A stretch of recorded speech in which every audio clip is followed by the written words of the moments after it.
Qué bueno, gloria a Dios. Dice la palabra en Nehemías 2, 17 y 18, les dije pues, vosotros veis el mal en que estamos, que Jerusalén está desierta y sus puertas consumidas por el fuego. Venid y edifiquemos el muro de Jerusalén y no estemos más en oprobio. Entonces les declaré cómo la mano de mi Dios había sido buena sobre mí y asimismo las palabras que el rey me había dicho. Y dijeron, levantémonos y edifiquemos. Así esforzaron sus manos para bien. La historia de Nehemías es una historia tremenda.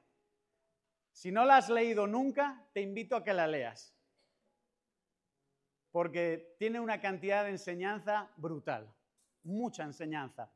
Pero en lo que nos ocupa hoy, me gustaría que pudiéramos pensar en lo que vamos a ver en nuestra iglesia en los próximos años. Y quiero preguntarte si tú vas a ser una de esas personas que va a edificar esta casa. Unos llegan, otros van, pero muchos, más de los que vienen y van, echan raíces. Y normalmente son aquellos que Dios llama para seguir levantando lugares de culto a su nombre. Así que esa es la pregunta para ti en esta mañana. Si tú vas a ser una de esas personas que en los próximos años van a edificar esta casa o no. Pero eso lo vas a decidir tú con el Señor. Y a mí me gustaría contextualizar un poco o traer un poco a la memoria el contexto que estaba viviendo Nehemías. Si no sabes quién es Nehemías, Nehemías era un copero del rey. Era una persona que vivía en el exilio en Babilonia cuando el pueblo de Israel había sido tomado en cautiverio 70 años aproximadamente atrás.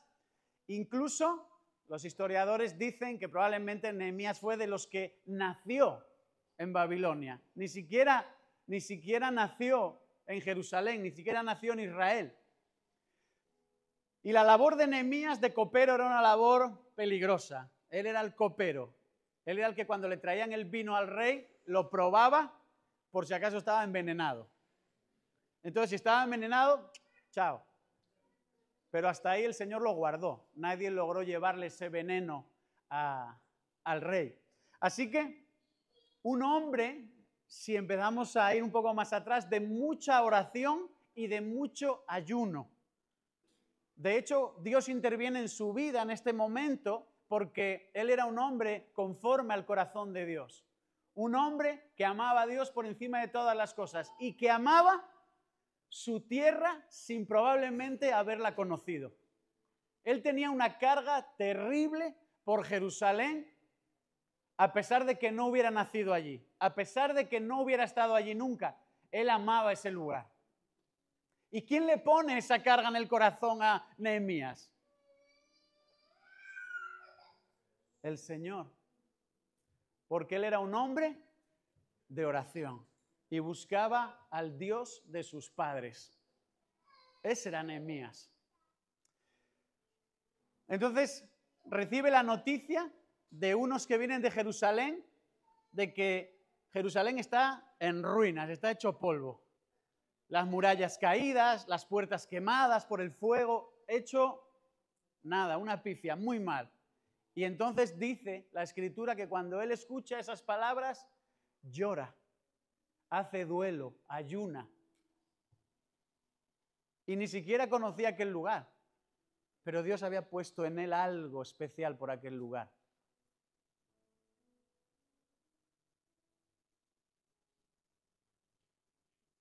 Esa era la historia de Nehemías. Se decide a ir a aquel lugar con más hermanos, le pide permiso al rey. Te voy a hacer el cuento corto. Suceden milagros, el rey le da permiso, el rey le da cartas para que pueda pasar las fronteras sin ningún problema, el rey le da incluso todo lo necesario para reedificar la casa de adoración al Señor. le permite comprar le permite coger maderas, le permite agarrar un montón de cosas, todo lo necesario. El rey se lo da de gratis. Eso solo puede ser la mano de Dios. Mira, cuando él llega, dice la Escritura que intenta salir a caballo por algunos lugares para ver cómo está de mal aquel sitio, y dice que ni los caballos, que ni su cabalgadura podía pasar por entre las piedras de lo mal que estaba el sitio. O sea, estaba realmente destruido todo. Y es cuando él se dirige al pueblo, a sus hermanos, a los que ya estaban allí, y les declara esto. Y quiero que pienses sobre todo en cómo él les habla. Dice, mirad el mal en el que estamos. No estemos más así. Levantémonos y edifiquemos. Y les dice, observad cómo la buena y poderosa mano de Dios ha sido benéfica sobre mi vida. ¿Y qué dijo el pueblo, los que estaban allí? Levantémonos y edifiquemos.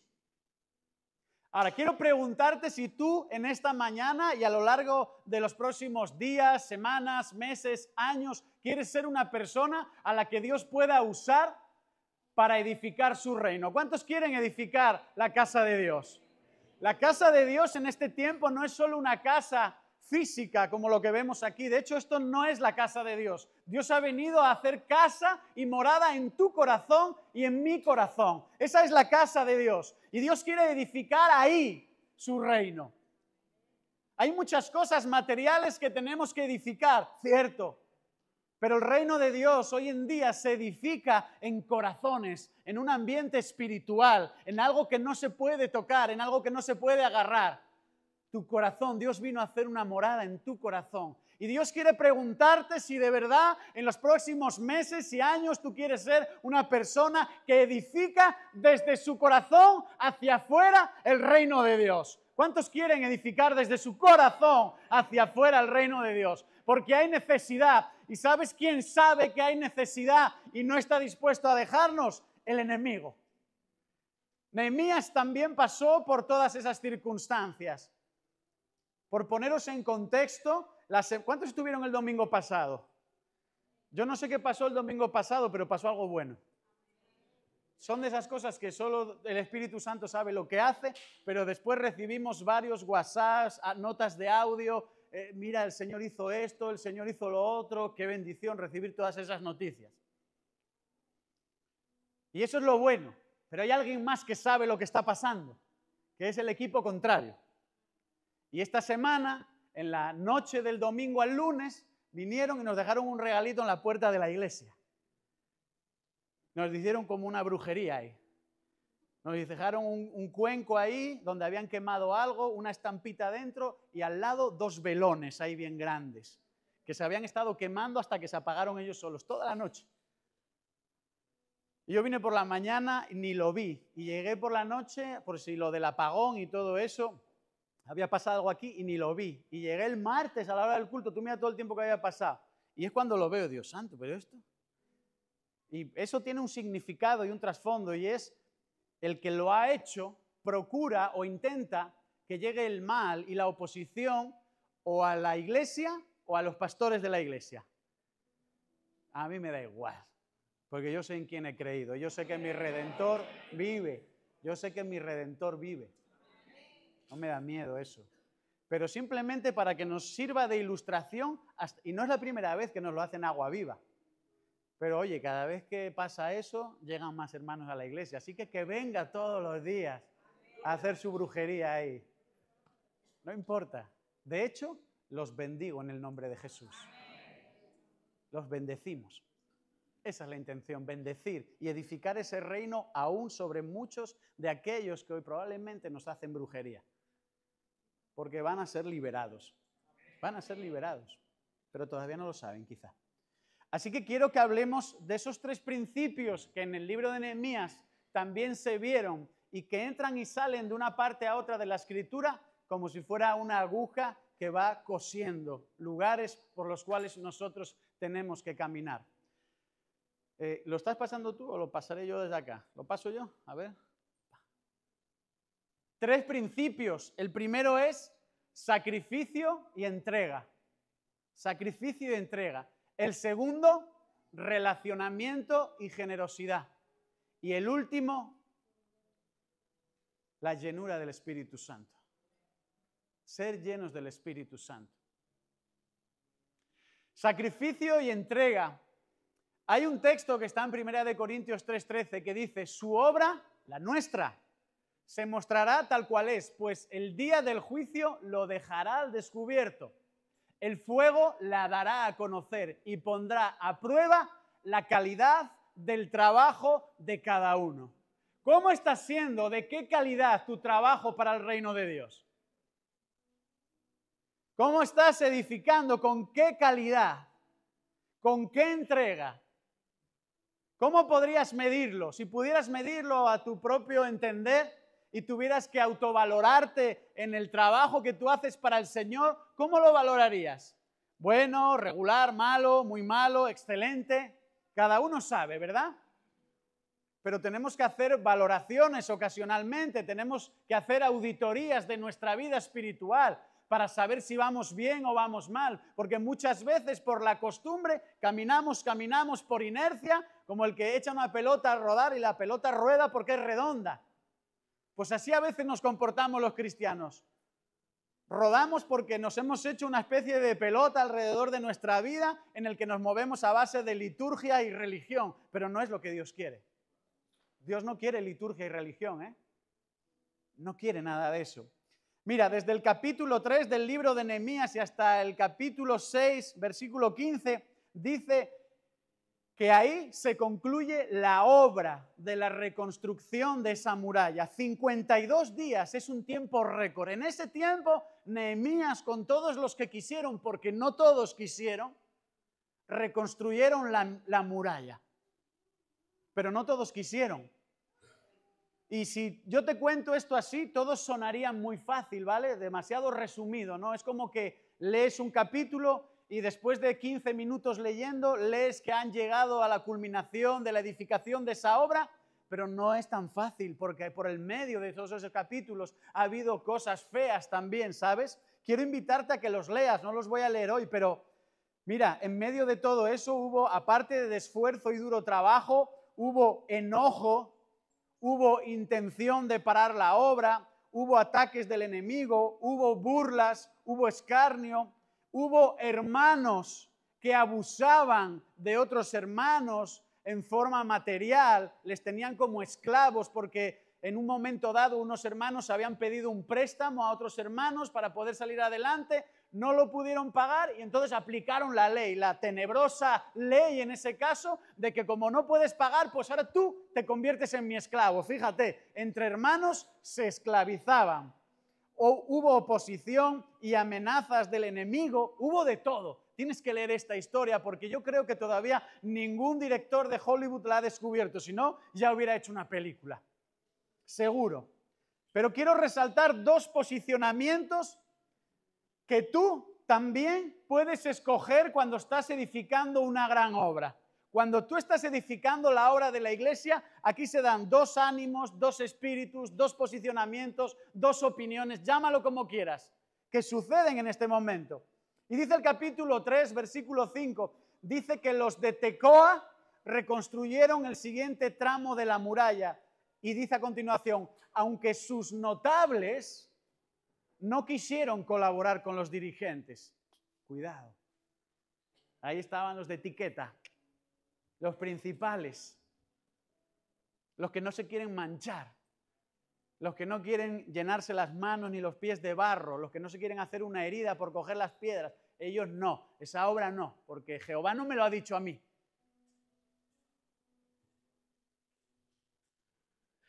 No tuvieron un ánimo resuelto para edificar. Y sin irnos a un extremo de orgullo, ¿cuántas veces hemos tenido la oportunidad de edificar en la obra de Dios, en cualquier lugar, aquí o en cualquier lugar, y hemos puesto excusas? Y hemos dicho, en otro momento, porque sabes, ahora estoy muy ocupado en, o es que ahora estoy enfadado por, o es que aquella persona me hizo esto. Siempre hay una excusa para no edificar, siempre hay un ánimo, siempre hay una posición, siempre hay algo negativo para que tú y yo no edifiquemos la obra de Dios. La pregunta que tenemos que hacernos es si estamos dispuestos a que ese ánimo, o ese espíritu, o esa negatividad, eso lo que sea, engaño del diablo, nos gane la partida a nosotros, o nosotros en el nombre de Jesús le ganaremos la partida al diablo. Esa es la pregunta que tú y yo tenemos que hacernos, porque ahí, en los de Tecoa, en esos dirigentes, que no eran todos los de esa tribu, había un espíritu negativo. Pero mira, quiero leer en el versículo 20, porque ellos iban edificando la muralla por tramos, es decir, a cada familia se le asignaba un tramo de la muralla. Dice, el tramo siguiente, es decir, el sector que va desde la esquina hasta la puerta de la casa del sumo sacerdote Eliasib, dice, lo reconstruyó con entusiasmo Baruc, hijo de Zabai. Vaya diferencia de espíritu. Unos quejándose, siendo negativos, no poniendo su mano, no edificando, pero este Baruc con entusiasmo edificaba. Escúchame, tenían que levantar una muralla de por lo menos desde el suelo hasta la altura de este techo, cargar pesadas piedras, probablemente no era ni su oficio, ellos no tenían que estar en eso, y este muchacho dice que lo hizo, ¿cómo? Con entusiasmo. Tú y yo estamos edificando con entusiasmo la obra de Dios. De hecho, te pregunto, ¿estamos edificando?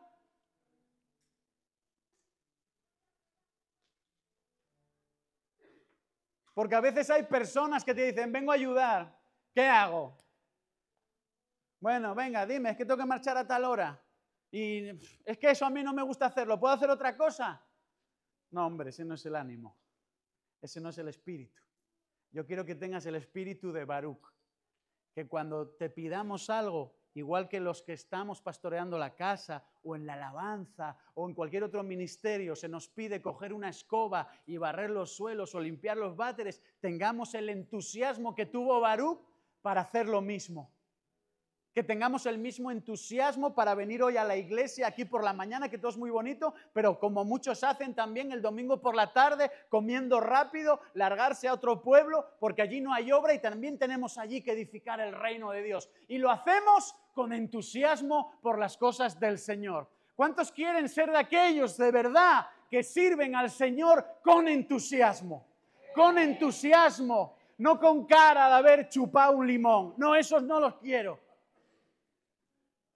Con entusiasmo. A mí me alegra venir y edificar la casa de Dios desde mi corazón hacia afuera. ¿Tú edificas desde tu corazón? Y después, ¿cómo edificas? ¿Con queja o con entusiasmo? ¿Estás dispuesto a cargar pesadas piedras espirituales o a seleccionar aquello que a ti solo te gusta? O quizás incluso decir, no, cuando acabéis ya vendré. Esa es la respuesta, esa es la pregunta que tú te tienes que hacer. Porque como hemos leído aquí al principio, el fuego lo dará a conocer y pondrá a prueba la calidad del trabajo de cada uno. Y ahí ya sabéis a qué hace referencia. A nuestra fe, que es probada como se prueba el oro, con fuego. Y el fuego determina que son aquellas pruebas, aquellas situaciones de la vida, aquellas experiencias que no nos gustan, pero tenemos que estar determinados a decidir si nuestra fe es como una hojarasca que la quema cualquier llamita de fuego, o si de verdad nuestra fe es una fe fuerte que va a brillar como el oro, y ese fuego lo único que va a hacer es limpiar las impurezas y hacer que nuestra fe brille más todavía. ¿De cuál? Tienes que responderte esa pregunta en esta mañana. Así que el primer gran principio sería que tenemos que sacrificarnos con entrega y con ilusión. Y la siguiente es que tenemos que llevar adelante un buen relacionamiento y una gran generosidad en la obra de Dios. Y estoy convencido de que muchos, y voy a beber un trago de agua para decirlo, de que muchos han escuchado la palabra generosidad y han pensado en su cartera. Y no es solo eso, es todo. Dice la palabra en Hechos 2, 44 al 47. Todos los creyentes estaban juntos y tenían todo en común. Vendían sus propiedades y posesiones y compartían sus bienes entre sí según la necesidad de cada uno. No dejaban de reunirse unánimes en el templo ni un solo día. De casa en casa partían el pan y compartían la comida con alegría y generosidad, alabando a Dios y disfrutando de la estimación general del pueblo. Y cada día el Señor añadía a aquellos que habían de ser salvos. Qué bonito es ese momento y qué mal lo hemos interpretado muchas veces. Aquí muchas veces las personas han dicho o han creído o han entendido o han interpretado o alguien les ha contado: tienes que vender todo lo que tienes y dárselo a la iglesia. No tiene nada que ver con eso, nada. Que Dios un día te pide hacer algo así. Lo que Dios nos pide aquí es que no dejemos de atender a los demás. Ese es el principio universal, que no dejemos de atender a los demás y menos a nuestros hermanos de la fe. Que si hay necesidad, entre todos nos encarguemos de cubrir esas necesidades. Y que está muy bien si ya lo estás haciendo tú solo y que ya sé todo eso de que no sepa tu izquierda lo que hace tu derecha y todo, está muy bien. Pero también tenemos una forma de actuar como grupo de iglesia que es que tenemos que ayudarnos. Que no podemos ver pasar necesidad a un hermano, saberlo y teniendo nosotros algo que compartir con ellos, no lo hagamos. Eso no sería generosidad, sería tacañería, racanería, egoísmo, hipocresía. Nosotros no actuamos así, nosotros somos el pueblo de Dios. Dile al de al lado: yo no actúo así. Yo soy el pueblo de Dios. Yo soy generoso. Dile, dile. Y cuido a mi familia de la fe. Espero que el que esté al lado tuyo no sea uno que te haya pedido un día algo y le hayas dicho que no. Porque entonces eres eso, pero además eres mentiroso. ¿Sabes que es importante ser generoso? Los primeros 300 años de la historia del cristianismo, de la iglesia primitiva, los primeros 300 años de la iglesia, los cultos, el relacionamiento, la ayuda social, etcétera, ¿sabes dónde se hacía? En las casas, en los hogares. Había un templo dirigido por algunos fariseos, pero, ¿sabes? La iglesia se instituyó en el corazón. Desde donde estamos hablando hoy, que empezamos a edificar. Jesús vino a edificar un reino, a establecer y a levantar un reino que no es de este mundo, que no es material. Vino a edificar un reino espiritual. Eso es inquebrantable, eso nadie lo puede mover. Eso jamás nadie hará nada en contra de eso porque no lo pueden tocar. Por eso cuando hacen cosas como las que hacen allá afuera, deben pensar que lo hacen contra algo material, pero no pueden. Porque las puertas del Hades no prevalecen sobre la iglesia nunca. Esta es la realidad. Entonces hacían estas cosas, hacían este relacionamiento tan bonito, se ayudaban ahí en los hogares, pero sabes que no sé quién tuvo la idea que a partir del siglo IV todo eso empezó a cambiar. Y de pronto aquel momento tan bonito que era unirse en las casas para participar de la Santa Cena. ¿Sabes cómo lo hacían? Ellos lo hacían, como vimos últimamente, alrededor de una comida, disfrutaban y al final hacían lo que Jesús les había pedido que conmemorasen. Pero a partir del siglo IV, eso se convierte en un ritual en el que en vez de estar todos los que estamos aquí disfrutando, sentados en mesas a la hora del mediodía, tomando una comidita, todo ahí bien en santidad, y al final de ese momento recordar a Jesús, nos lo hemos cambiado, y digo nos lo hemos porque todos lo hemos decidido así. Nos lo hemos cambiado por un momento en el que todos tenemos que estar ahí estirados, escuchando una alabanza, haciendo un círculo, pasa, coge el pan, toma la copa, espera, todos a la vez, esto cuando yo diga, el pastor, no sé qué, esto no está en la palabra. No tiene nada que ver con eso lo que estamos haciendo. Tenemos que romper todos los paradigmas que se nos han metido en la cabeza, pero es necesario saber si hay personas dispuestas a edificar. Escucha, las personas normalmente que menos tienen en la vida son los más generosos. Siempre. ¿Por qué será? Seguro que habéis visto por ahí a veces vídeos en YouTube y cosas de estas donde hay personas que les hacen un regalo de comida, que son indigentes, que están tirados en la calle y llevan mucho tiempo sin comer y llega alguien, se sienta al lado de ellos, incluso alguien que no tiene aspecto de indigente, le dice, ¿me das un pedazo? Y ese hombre lleva tiempo sin comer y le dice, sí, claro, y le da la mitad o más. No somos así.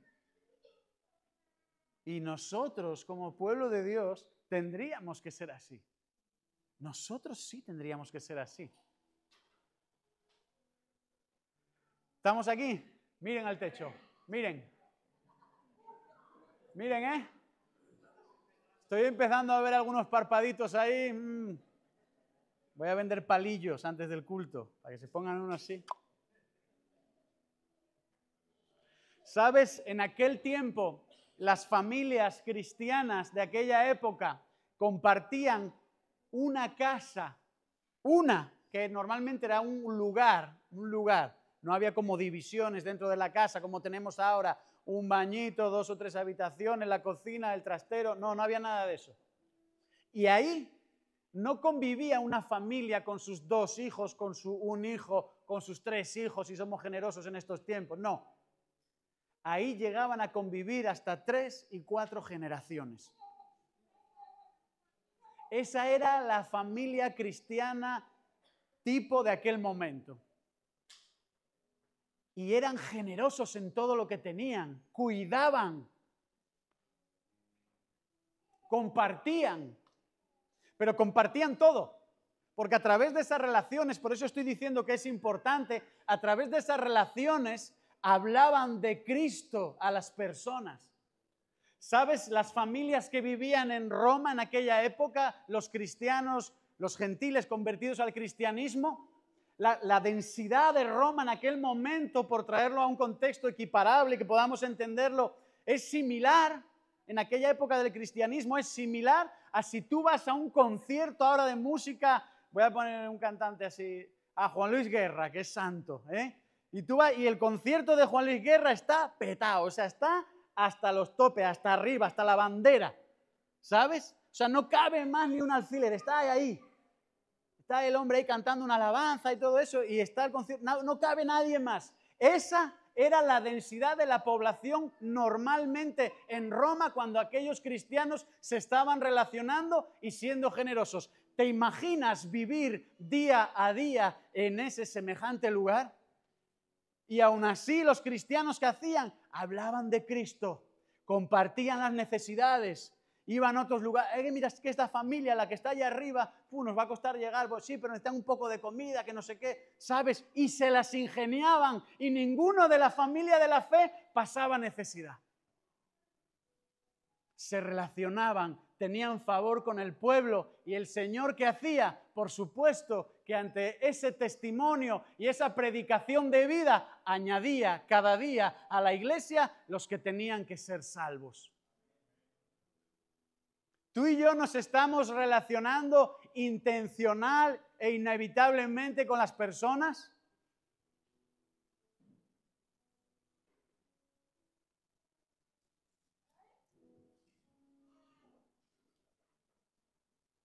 ¿Por qué nos cuesta tanto compartir hoy en día? ¿Sabes que tienes un círculo de influencia importante? Mira, esto es estadístico. Dice que las personas tenemos normalmente un núcleo íntimo de 3 a 5 personas que incluye a familiares cercanos y amigos íntimos con quienes se comparte una conexión emocional, espiritual, profunda y frecuente. Son relaciones fundamentales para el bienestar emocional y psicológico. Esto es una realidad. ¿Cuántos identificamos 3 a 5 personas en nuestro entorno con ese perfil? Que levanten la mano. Entre 3 y 5 personas. No me lo puedo creer. No hay 3 personas.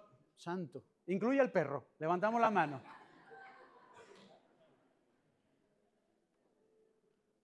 entre 3 y 5 personas para influirles que no conocen del Señor o que lo conocen pero están ahí o que necesitan del Señor. Círculo cercano, ese era el círculo íntimo. Este ya no voy a preguntar cuántos. Hasta 15 personas.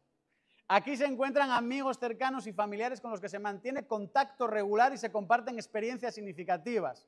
Este grupo requiere de tiempo y energía para mantener relaciones de calidad. Bueno, el tercero no te lo cuento ya.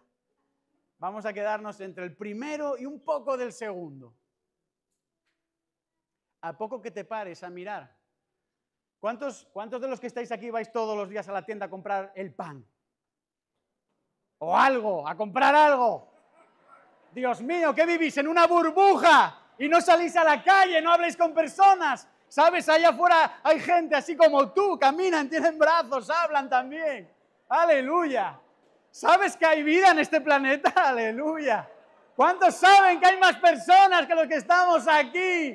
¡Gloria a Dios! Hay más gente en el planeta Tierra, hermanos. Dios mío.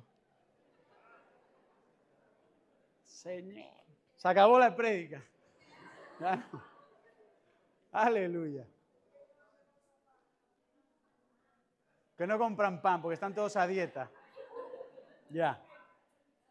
Bueno, compras algo, ¿no? En la semana. ¿Trabajas? Muchos trabajáis, ¿no? ¿Trabajas con personas o con robots? Con personas, ¿no? Normalmente. ¿Trabajas con al menos una persona cerca de ti?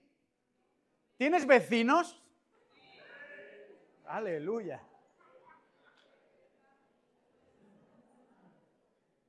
Tenemos que relacionarnos con la gente más. ¿Te das cuenta? El ejercicio que acabamos de hacer, que entre broma y broma, pero podría ser algo serio. ¿Sabes por qué?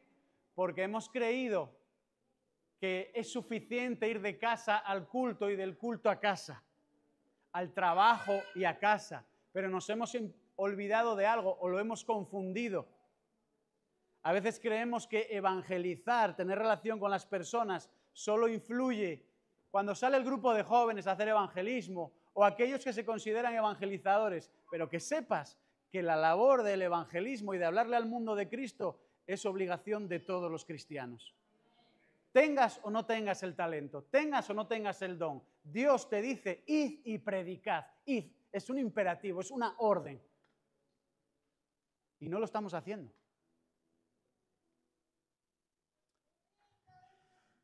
Y no lo estamos haciendo. Por eso tenemos que ser relacionales. Si yo te dijera, tráete a tu mejor amigo la semana que viene, ¿a quién traerías?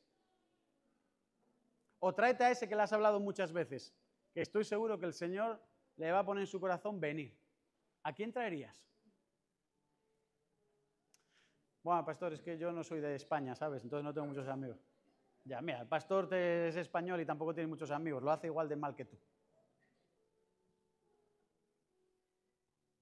¿Cuándo fue la última vez que le hablamos a alguien del Señor? ¿Cuándo fue la última vez que iniciamos intencionalmente una amistad con alguien para que conociera a Cristo? Y aunque para que al final no lo conozca, pero ¿cuándo fue la última vez que hiciste algo así con intención? ¿Cuándo? ¿Veis cómo estamos muy metidos en liturgias? Venimos, escuchamos un sermón, tomamos el pan y el vinito, chao, soy salvo. Bueno, cuidado. Cuidado con frivolizar nuestra vida espiritual. Bueno, el último grupo, os lo voy a decir, hablaba de alrededor de 150 personas en nuestro círculo. Pero ese voy a preguntarlo dentro de un año. Y por último, algo que está muy denostado hoy en día y está cargado las redes sociales de predicadores que dicen que eso ya fue para esos tiempos y que hoy en día no es necesario para la vida del cristiano. Ser llenos del Espíritu Santo. Quiero leeros varios versículos, y esta es la última parte de la prédica, en donde habla acerca de la llenura del Espíritu Santo. Hechos 2:4 dice, todos fueron llenos del Espíritu Santo y comenzaron a hablar en diferentes lenguas, según el Espíritu les concedía expresarse. Hechos 2, 17 y 18 dice, sucederá que en los últimos días, dice el Señor, derramaré mi espíritu sobre todo ser humano. Los hijos y las hijas de ustedes profetizarán, tendrán visiones, los jóvenes y sueños los ancianos. En esos días derramaré mi espíritu aún sobre mis siervos y siervas y profetizarán. Hechos 9, 17 dice, Ananías se fue y cuando llegó a la casa le impuso las manos a Saulo y dijo, hermano Saulo, el Señor Jesús que se te apareció en el camino me ha enviado para que recobres la vista y seas lleno del Espíritu Santo. Hechos 13, 9 y 10 dice, entonces Saulo, o sea Pablo, lleno del Espíritu Santo, clavó los ojos en Elimas y le dijo, hijo del diablo y enemigo de toda justicia, lleno de todo tipo de engaño y de fraude, ¿nunca dejarás de torcer los caminos rectos del Señor? Hechos 19, del 1 al 6. Este es muy importante. Mientras Apolos estaba en Corinto, Pablo recorrió las regiones del interior y llegó a Éfeso. Allí encontró a algunos discípulos. ¿Recibieron ustedes el Espíritu Santo cuando creyeron? Preguntó Pablo. No, ni siquiera hemos oído hablar del Espíritu Santo.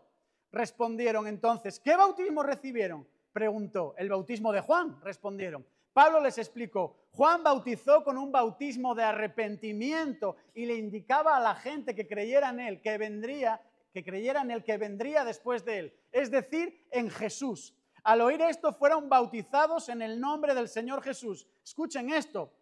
Cuando Pablo les impuso las manos, el Espíritu Santo vino sobre ellos y empezaron a hablar en lenguas y a profetizar. Está hablando del bautismo habitual, pero después habla del bautismo del que te llena de la presencia del Espíritu Santo. Mientras Pedro estaba, Hechos 10, 44 al 46, mientras Pedro estaba todavía hablando, el Espíritu Santo descendió sobre todos los que escuchaban el mensaje. Los creyentes judíos que habían llegado con Pedro se quedaban asombrados de que el don del Espíritu Santo derramado también sobre los no judíos, pues los oían hablar en lenguas y alabar a Dios. Escuchen, iglesia, necesitamos hoy ser llenos del Espíritu Santo de Dios, tal cual lo leemos en las Escrituras. Hay muchas personas que me dicen, bueno, yo no creo en cierta cosa porque en el Nuevo Testamento no lo leo. De acuerdo, cree en esto que viene repetido muchas veces en el Nuevo Testamento y tampoco te veo buscarlo con denuedo y con desesperación, porque te voy a decir algo, las personas allá afuera necesitan que tú y yo podamos compartir con ellos, pero lo que más necesitan es que podamos compartir con ellos el Espíritu Santo, que tú y yo podamos llegar y llevar un alimento, un enser, un mueble, una ropa, eso está muy bien y es el puente, es el camino, pero lo que ellos necesitan es ser llenos del Espíritu Santo y hoy necesita el Señor una iglesia empoderada, llena del Espíritu Santo, para que esos que están allá afuera sean llenos del Espíritu Santo por la imposición, no de manos de Pablo, no de manos de Pedro, no de manos de Jesús ni siquiera, por la imposición de las manos de cada uno de ustedes, por la imposición de las manos de la iglesia. Yo diría amén a eso, ¿eh? Yo diría amén a eso. Si tú y yo no llegamos, no va a llegar los demás. Si tú y yo no llegamos, no van a llegar los demás. ¿Qué reino estamos edificando? ¿Qué materiales estamos tomando? He visto tantos vídeos últimamente hablando de que hoy ya no son vigentes los dones del Espíritu Santo. ¡Qué mentira del diablo! Los dones de milagros, los dones de sanidad, el hablar en otras lenguas, no, eso para aquellos tiempos. Hay una teoría que es el cesacionismo, es decir, que todo aquello cesó, pero eso es mentira. Continúan, son vigentes. ¿Estamos creyendo lo que oramos? ¿Estamos creyendo que esa niña va a ser sanada? Yo lo quiero creer y creo que Dios tiene poder para eso. Y hemos visto otras veces y escuchado testimonios de milagros. Yo quiero creer en esa iglesia llena del Espíritu Santo. Llena del Espíritu Santo. ¿Sabes? En el libro de los Hechos dice que algunos se burlaban de los apóstoles porque decían, están borrachos, están ebrios. Y Pedro les decía, no pueden estar borrachos porque es, bueno, traducido como las 9 de la mañana, algo así. Dice, ¿cómo van a estar borrachos a estas horas? Y más si estamos en plena celebración de Pentecostés. Piensa, ningún judío haría eso.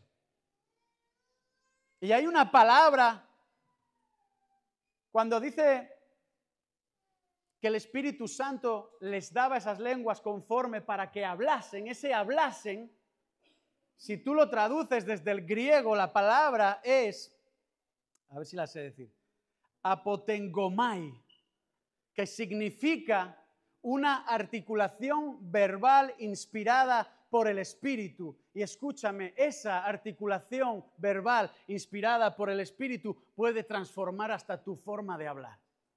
Puede transformar tu forma de hablar. Lo que pasa es que no nos podemos quedar con la hoja de la Escritura, tenemos que investigar más. Y cuando tú y yo escudriñamos las Escrituras, resulta que encontramos cosas que tienen sentido, aún en medio de aquellas que parece que no tienen sentido. Pero ¿sabes lo que sucede? Que cuando aquellas personas les escuchaban hablar y dicen, mira, ¿estarán borrachos? No, no estaban borrachos, estaban hablando un idioma que ellos no podían entender, que no podían ser capacitados para ello, porque solo el Espíritu Santo les daba que lo hablasen, les articulaba, estaban siendo llenos de la presencia de Dios. Es decir, los dones del Espíritu Santo operan hoy en día. Y necesitamos tú y yo ser llenos de esa presencia del Espíritu Santo para que cuando vayamos mañana, allí donde hacemos deporte, allá donde compramos el pan, allá donde trabajamos, no tienes que ir hablando en lenguas a las personas, pero sí ser empoderado y saber de que Dios actúa a través de tu vida y de que ahí Él quiere hacer algo nuevo. Pero te quiere usar a ti. Dios ya no va a traer a Pablo. Jesús no va a volver a bajar de momento para hacer esto. Los apóstoles fueron todos exterminados, pero Dios se encargó de dejar una iglesia que no era algo hecho por manos de hombres. Una iglesia edificada en el Espíritu. Una iglesia edificada en cada uno de nuestros corazones. ¿Sabes? Normalmente las personas que defienden que esto ya no sucedió son de trasfondos conservadores. Pero ¿sabes cómo empezaron sus movimientos? Y por amor a tantos hermanos que amo y que son amigos míos de esas denominaciones, no la voy a mencionar. ¿Sabes cómo empezaron? Sus denominaciones empezaron probablemente, incluso antes, probablemente no, esto es histórico y está datado, antes incluso que las asambleas de Dios y que todo movimiento pentecostal. De sus denominaciones y ellos mismos, esos pastores, fueron llenos del Espíritu Santo y hablaban otras lenguas. Concilios conservadores que hoy se visten de etiqueta y dicen que el Espíritu Santo es la locura de los pentecostales. No es la locura de los pentecostales, es la locura de Dios. Es la locura que Dios quiere que tú y yo vivamos. Así que quiero dejarte esos 3 principios que yo considero importantes. Pero no quiero dejártelos para que los metas en el bolsillo y no te acuerdes más de ellos. Quiero que los reflexiones, porque escúchame, estamos caminando a un cambio de paradigma que ni te lo imaginas. Pero quiero volver a preguntarte la pregunta que hice al inicio de la predicación. ¿Tú quieres ser de los que edifica? ¿Y con qué ánimo vas a edificar? ¿Con qué ánimo vas a edificar? Si vas a venir con el ánimo de los de Tecoa, no pasa nada. Seguro que hay algún lugar donde te reciben. Pero si vienes con el ánimo de aquel joven que puso con entusiasmo la mano en la muralla y empezó a levantar, eres bienvenido. Eres bienvenido. Oramos, le entregamos esta palabra a Dios y que Él haga su obra en medio de cada uno de nuestros corazones.